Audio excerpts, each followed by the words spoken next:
Welcome back to Watercolours with Caroline. Thank you for all the love that you showed for this snowy sheep video. It really has got a lot of views, so thank you for that. And I just wanted to do a quick update because I've done a few different things to my Christmas cards as I've been working on them. I just thought I'd like to share them. This will be a quick video just to share the little Santa hat I put on the sheep and how you could maybe paint that a little bit differently. How I lost time and I needed to print some of my snowy sheep, so a little bit on how you can do that, and just to wish you all Merry Christmas and hope it's not too late for your Christmas card. So here we go, another update for snowy sheep. So snowy sheep part 2. Slightly different way of painting it this time. I want to paint the red hat first because I want to make sure it's nice bright red with white behind it and nothing to get in the way like the background or the salt or anything like that. So you can mix up any bright red that you have. I still like cadmium red for a nice bright red, but I also have one called Pyrrole red, which is really bright. Really easy to mix up. It's an M. Graham colour, so it's made with honey, and just you touch it with your brush and you have beautiful, beautiful bright red colour. So let's use that today, and I want to be very careful with my painting. So I'm going to use my number 2 brush so that I can be really careful putting the paint on. And I have to move my palette out the way a little bit because I like to rest my wrist so that I have control. And as I come around the sort of wool on the hat, the fluff on the hat, the white fluff, I want to use the tip of my brush to make it bubbly so that I have an uneven edge at the top where the wool or the white fur fluffy stuff meets the red fabric. And this is why I did an update, because this is different to how I painted the sheep in the background last time. I started with the background, and I could do it that way again, but I might get dark background or salt or something in the area where I want the nice red hat, and I want this to be lovely and bright, and everything else kind of subdued so the red hat really stands out. And I apologize, I don't have a drawing for the hat in the lesson, and the lesson's on my Etsy shop. But I didn't even think about it. I wish I had thought about it. I recorded it back in September, and you know, I just wasn't in the Christmas mood back then. And I should have. I kicked myself for not thinking about the hat. What I'm doing is I'm just lifting up a little bit of paint here just to give a little bit of highlight there, and I'm going to get some alizarin crimson, which is a much darker, cooler red. Not much water because I've got water in my paint already, and add a little bit of that crimson just on the underside. Don't want to do too much fussing with the hat, but I might add a little bit of ultramarine blue to that crimson too. Let's bring it over. Just to purple it up and darken it up a little bit. Just because I want it to have a shadow on the underside of that hat, little crease. Maybe a little bit down that side. Not too much. I don't want it to you know, look too dark. I want it just to be bright and cheerful. So before I can do the background, I need that red hat to dry and everything. But there's no reason I can't do other parts of the sheep while that's happening. I can do the brown legs, the brown face and so forth, and that's all on my other video. So I'll speed that bit up for you because you've probably seen it before. But I mean, you could be coming to this video for the first time. And if you are, I'm going to mix up some brown. If you're coming to this video for the first time, please be aware there is a part 1 to this video, just snowy sheep. And that shows you how to do 2 snowy sheep paintings. I will put a hat on the other snowy sheep. And that's in way more detail, but I'm going to speed this a little bit up because this is just a sort of a short update video. got my number 6 brush. I don't know what happened to my number 4 brush. I don't know what happens to my brushes. They just, a minute I get the brushes on my table, they disappear. Right, so I'm going to just pop in the legs. I've got some burnt sienna. I'm going to put a little bit of darker brown on them afterwards. And the legs are standing in the snow. And the other thing I want to do with the legs is at the top of the legs, again, I'm making that bubbly texture with the brush so that it looks like the wool of the sheep. Well, it is the wool of the sheep. Just making sure of that. There is a leg behind, just here, but I don't want to put that in until these legs are dry. Otherwise, it will just blend in and become all the same colour. It will look like an odd kind of double-sized leg. So we'll pop that in. And I want to do the sheep's face with the burnt sienna. And then I'm going to come back with a little bit of shadowing on the sheep's face. And the ears. And I don't know how many of these I've painted now for Christmas cards, a lot, and I'm running out of time, getting much too close to Christmas. I've spent far too much time painting, fiddling around, filming, teaching, and doing things instead of actually getting my Christmas cards in the mail. So I'm going to show you also how you can scan this, pop this on your scanner, save it to your device, laptop or iPad, iPhone, and then you can print them out and do some quick ones from prints rather than spend weeks like me painting each one individually. I'm being a little bit quicker.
I do have the other one of the sheep in the field.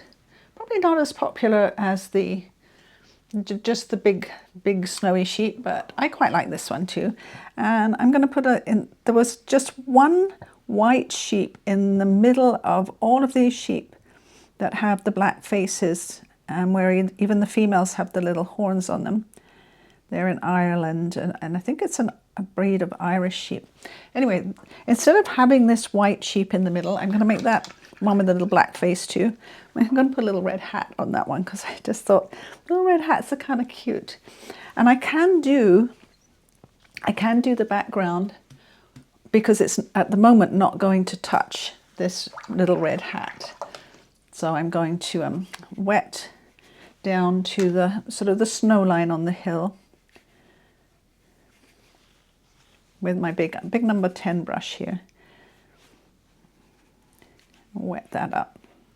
Not too wet, but I want it wet enough that it's going to take the paint. And ultramarine is going to be my main colour for the sky. Bring my tray over. Let's get my ultramarine on here. I love ultramarine for snowy scenes. It just seems to be the perfect blue. I'm going to have some Payne's grey as well.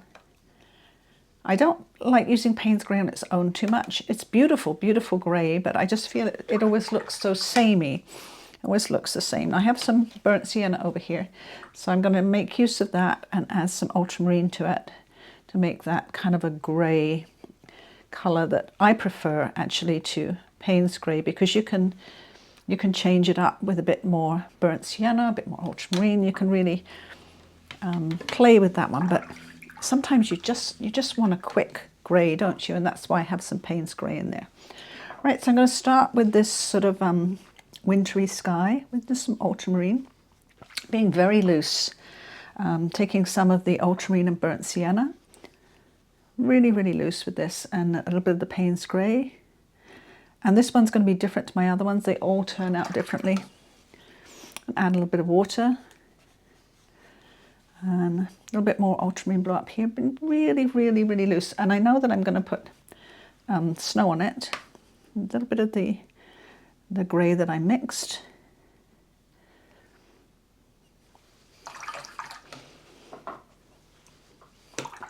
I don't mind. I don't usually put water on things after, but I don't mind if I have water runs in this. That's okay. It's all supposed to look really loose. And I'm going to add the salt, which will make it even looser. Putting a little bit more burnt sienna with my grey. That's what I mean about, if you use the burnt sienna in the ultramarine, you can really modify it. And I'm sort of just putting in some trees here. And I know there was, in the photograph, there were some bushes here. Adding those in real loose. I'm going to take my wet brush, and I'm even going to have a little bit of water going along there, a little bit of a run here, and then with the blue on the dry paper. The paper's dry down here, but I'm going to put in some snowbanks again, really, really quickly. And that's partly because I needed to do a lot of cards and get them in the mail, and also apologise to people for their cards being late. Got my wet brush, and I'm just smushing that snow in a little bit. Now I've got to get my salt in my left hand and sprinkle that. It's just right for sprinkling. It's just losing its shine. It can't be too dry and it can't be too wet. You're aiming for the Goldilocks zone, people. Just as the paint starts to dry and lose its sheen, you need to sprinkle a little salt on. If you sprinkle loads on, you're going to get a massive snowstorm. If you sprinkle a little bit on, you're going to get snowflakes. And I'll sprinkle a little bit down here too. I'm being kind of wild today because I'm just in a big hurry to get my Christmas cards done. And sometimes your best paintings happen when you're in a big wild hurry, if you've done them before and you know what you're doing. Anyway, we'll let the salt do its thing. And I need to save some of that salt for my other snowy sheet painting. So we'll put that over there and then wait for the salt to do its thing before I can just finish off those sheep.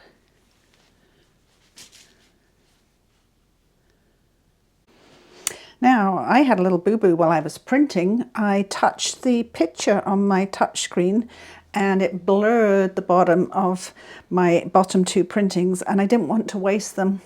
I'm too close to the wire with my Christmas cards to waste any, so I have this little pad of paper I got from Dollarama. I got some really cute Christmas paper in there, and I cut a little bit for the bottom of the sheet that went blurry. Put a little bit of Christmas ribbon across here. I have a little machine that cuts out snowflakes and words. I'll show that to you because people were inquiring about that too. And I just saved the bottom of it. If you do a painting that goes wrong, think about just cutting a piece off and fixing it up with a bit of nice paper. And the other thing too is I I put my glitter, I don't know if you can see the glitter, but I put glitter on them. And these ones I stamped with Merry Christmas. And I have a little cutout Merry Christmas that I'll show you how that works too, because people were asking me. So I have this machine by Sizzix. I've had it for a long time. And one of my favorite little Christmas die cuts is by Lawn Fawn. It's Let It Snow. So what you do is you put your cutting plate in, and then this clear plate. I like to cut this way up. And I've got some offcuts. I save all my offcuts, so don't waste anything. Put my little Let It Snow die cut there. Pop my top plate on. And then mine's just hand cranked. It might wobble the camera, I'm sorry. Just crank that through. And I should have a nice little Let It Snow cutout, which I'll have to poke out with a little pokey thing. But the other thing you get is I can use this part with a stencil. So I quite often just use this part with the stencil when I'm in a hurry. And this part I just have to poke out with a little pokey thing to get it out of there. But my other favourite one is just the Merry Christmas one. Some nice shiny paper. This is the one I've used a lot on the snowy sheep. This one, can't remember the brand here. Style, what's this brand? Poppystamps.com. Anyway, I have a few of these. This one just says Merry Christmas. I've got quite a few Christmas dies and stamps because I make a lot of Christmas cards. So again, pop my top plate on, put a little bit of tracing paper in between just to protect the top of the paper. Wind it through. Sorry about any camera wobble happening. And out the other end. And there we go. Again, I have to do a little bit of poking to get this out, and I have the stencil again. So those are how I do my die cuts. I also have snowflakes and different things that just really brighten up a Christmas card. Fun stuff. The paper I use when I'm making cards is a cheap Artist Loft 90-pound watercolor paper. I would never consider painting on this. It's horrible to paint on, but it prints just beautifully in my HP printer. But I have to trim it first. I'm in North America, I'm in Canada. Everything's in inches, and this is 9 by 12. My printer, and most printers here take letter size, which is 8.5 by 11. So I just need to use my cutter to cut it down. I'll take a sheet out of the pad so that it will fit my printer. Otherwise, we're going to have a little paper jam. It won't even go in there. So 8.5 this way. Oops, sorry about the clank. And 11 inches this way. I don't like to waste any paper, but this is just the only way I can do my own printing. And there I have 8.5 by 11 paper that I can pop into my HP printer and print my cards. And it has to be 90 pounds. I've tried 140 pounds, jams up my printer because my printer is just a regular printer, but it is designed to take photo paper, which is a little heavier, and it will take this. I do it one sheet at a time because I don't want any paper jams. So I'm going to print from my HP printer. It's nothing special. I'm going to have to take out the paper that's in there. This is just plain paper. Get you out of there, plain paper. And I have to put this paper in upside down, the watercolor paper. 90-pound watercolor paper cut to 8.5 by 11 for my North American printer. It says, did you load plain paper? No, I didn't. So I have to choose a paper type, and I'm going to choose specialty paper matte because that will work just fine. I know it will. I don't pick the photograph paper or anything like that. So that's done. And then I'm going to go to my iPad, or I can go to my laptop and press print. Okay, so I would just like to share with you how you can take your little painting that you've done, scan it, and then put it into a document. So you can use Microsoft Word, you can use Google Docs. I'm using Pages because I'm just used to it on my Mac. So I'm going to title this Snowy, maybe card, just so I know what it is. And I want to format this so that I have no border. So I'm going to document, and I'm going to get rid of the header and the footer, and I'm going to get rid of all the margins. I want them down to 0. So I can fit these little paintings in. I want 4 on the page. So now I've got rid of all the margins and the tops and the bottoms. And then I'm going to go to media. Now you could go to your photos. You can go anywhere. You can choose. So I'm going to choose from my desktop because I put my little snowy sheep there, and I'm going to insert that. So I need to make that smaller now. And I'm in Canada, so we have inches in Canada on our paper and our printers, and our paper for our printers is 8.5 by 11 inches. So I have to fit 4 of these on an 8.5 by 11 piece of paper. That means it has to be 3 3/4 or 3.75 and 5 1/4 or 5.25. Now I'm going to go with the 5.25. I'm going to go just a tiny bit smaller because it is hard to get them on the page. So there's one. And I'm going to copy that. Now I've got it the right size. I do Command C, but you can go to Edit, Copy, whatever you're comfortable with. So I've copied that one, and then I'm going to do Command V, which pastes it, or you can go to Edit and Paste, whatever you feel comfortable with. So I've got another one side by side, and I want 2 more. One down here, and 1 more. I've got something going on here. My computer's had just a little nervous breakdown.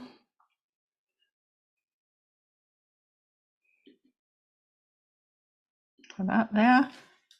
And 1 more. There we go. And I've got to space them a little bit better because I want to be able to cut around them. And they've kind of pushed each other onto the next page. So I have to make sure they don't do that. It's a little bit of fiddling. I want enough space that I can have a little white border cut between them, but I don't want them to go down to the next page. I just have to jiggle them a little bit till I get that happening. And it's really difficult not to get a second page when you're this close to the border. So when I'm printing, I just make sure that I say print in the range page 1 to 1. So I just print page 1 because I do put the pages in 1 at a time. I'm going to bring them just a little bit closer. The nice thing is that I think most programs do this now. They line them up for you so that when you're cutting, it's much, much easier. So now that's done. I just save that and send it to, I can go File, and then I can go Print. I can send it straight to the printer, or I can save it. So File, and then actually if I'm on the other one here, and save, and it will save that for me, and then I can go out of there, and all will be good. So just print them off, cut them up, and you got extra Christmas cards without having to paint a whole bunch.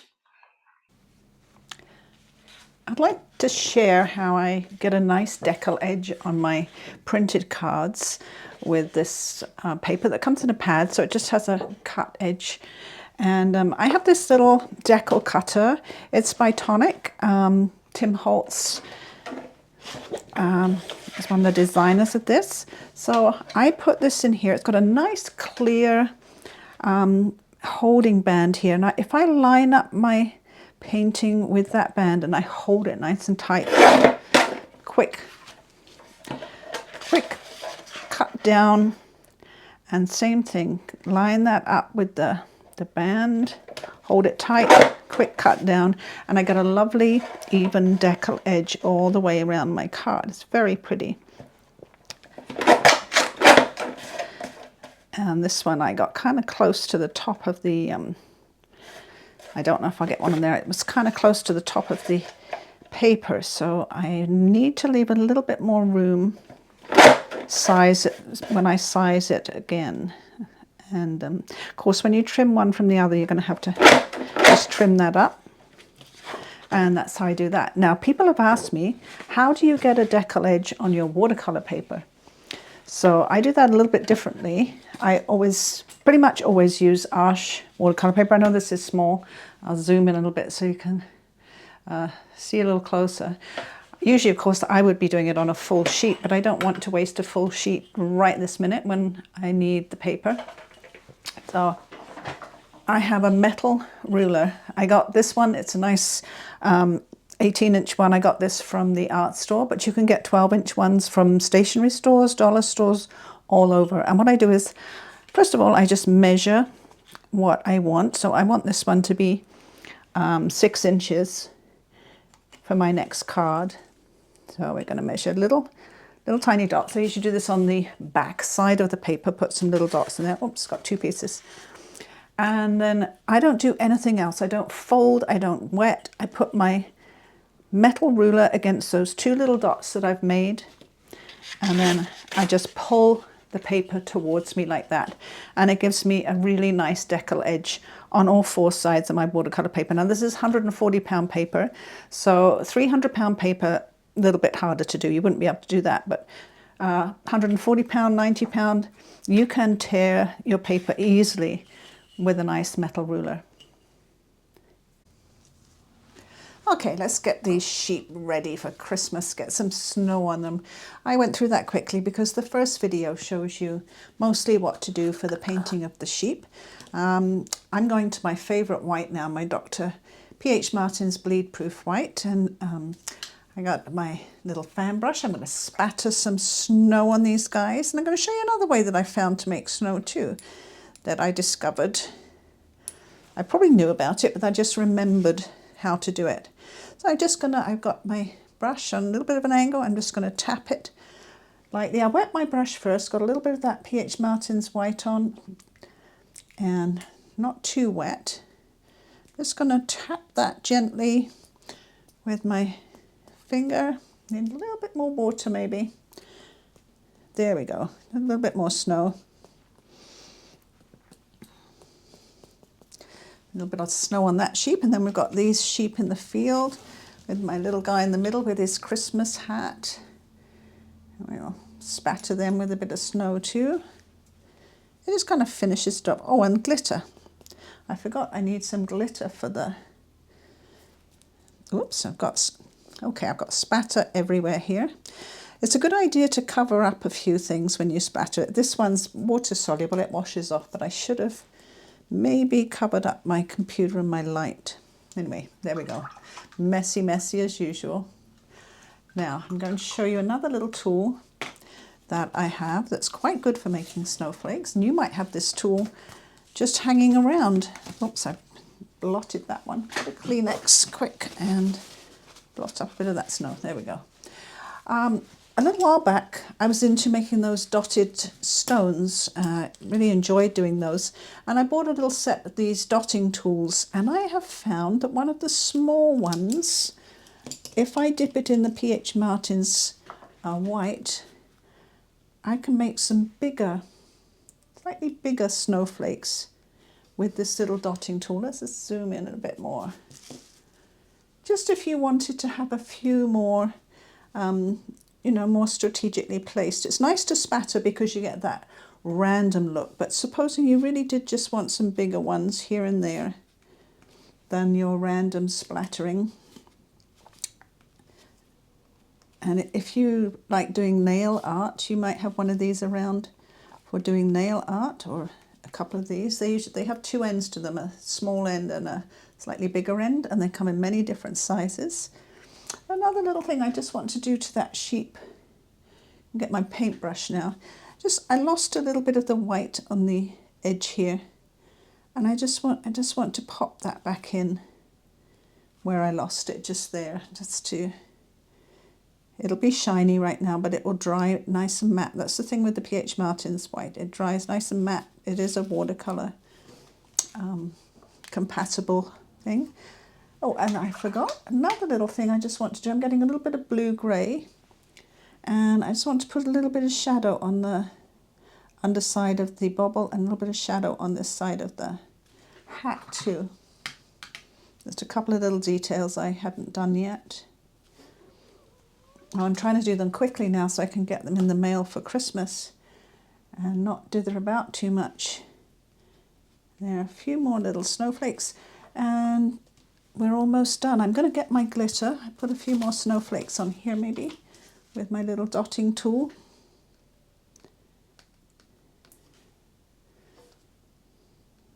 Just get some bigger snowflakes if you want a few bigger ones here and there. But you have to kind of try and keep them fairly random. And then I will get my glitter and my greetings and we'll be done. So here's my printed one and here's my hand painted one. And you can see the printed one's a little bit smaller so that I can fit them on 4 on a page, but that's okay. They still make a lovely card. And I put them both on the shiny red. And I have my Stickles, this is called Stickles glitter. I want to add a little bit to the snow. It's quite delicate, so it doesn't look like a child, you know, threw glitter all over it and went a bit wild. It's just a nice little delicate glitter. I put that on all of them. It just makes them a little bit more seasonal, a bit more Christmassy. And of course, you don't have to do this as a Christmas card. You don't have to put the little hat on. You could do it as any kind of a painting, but I will be sending them all for Christmas. So here's my other one with the little sheep, and I want to put a little bit of glitter on there too, just a tiny bit. One little bottle of this Stickles goes a long way. Got it from my craft store. I'm sure you can buy nice fine glitter. Anyway, it doesn't have to be this brand. They don't pay me to promote them or anything. And then I have my words that I cut out. Remember, I use my little machine to cut out the Merry Christmas and so forth.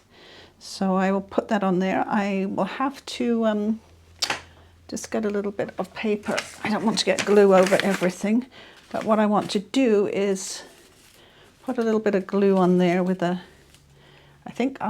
have a couple of tools. I have a little silicone tool and I could use my dotting tool. I just see I've put my glue in a little pot like this because I don't want to make a huge mess with the glue. I'm going to try the silicone tool first because it's very easy to wash the glue off, and I'm going to put a little bit of glue on the back of this. You can tell it's tricky. What you can do is you can buy some sticky backing film that you actually stick on before you cut the words out. I just don't happen to have any at the moment, but it does make life a little bit easier and less messy. And I usually have a pair of tweezers to put that on with, but you know, I'm just not organized today. All right, let's put the Merry on. Try and get it a little bit straight. The nice thing is with the white glue, it gives you a little bit of time to whereas if you have the sticky on the back, once they're stuck down, they're done. So I'm going to put the Christmas on that one. I won't make you sit through the gluing process. And on the sheep in the field, I'm going to put the Let It Snow words that I cut out. And I think this little one is one of my favorites. I always lose the dot on the I when I cut it out, so I just put that in with a black pen. I try saving them and they just disappear. And then I have my cards from Michael's, and they come with matching envelopes, and all you have to do is fold them in half. I usually have a nice bone folder to fold them with, and then a little bit of double-sided tape. On goes the card, and they're ready to go, and I have to get them in the mail tomorrow. I'm really up against the wire now for getting Christmas cards. Sorry if any of you are watching this video and you get cards from me and they're late. I apologize. I've been too busy painting and making videos. Anyway, so that's me for this little update, and I hope you really enjoyed painting the snowy sheep. I know lots of you did. I've had feedback from you, and I hope you've enjoyed just this little extra video on how you can make it a bit more Christmassy. And I'm sorry I didn't think about that earlier in the year. So season's greetings to you all, whatever you celebrate in the winter. I hope it's enjoyable, and I hope you have a good new year as well. Thank you for watching now. Goodbye.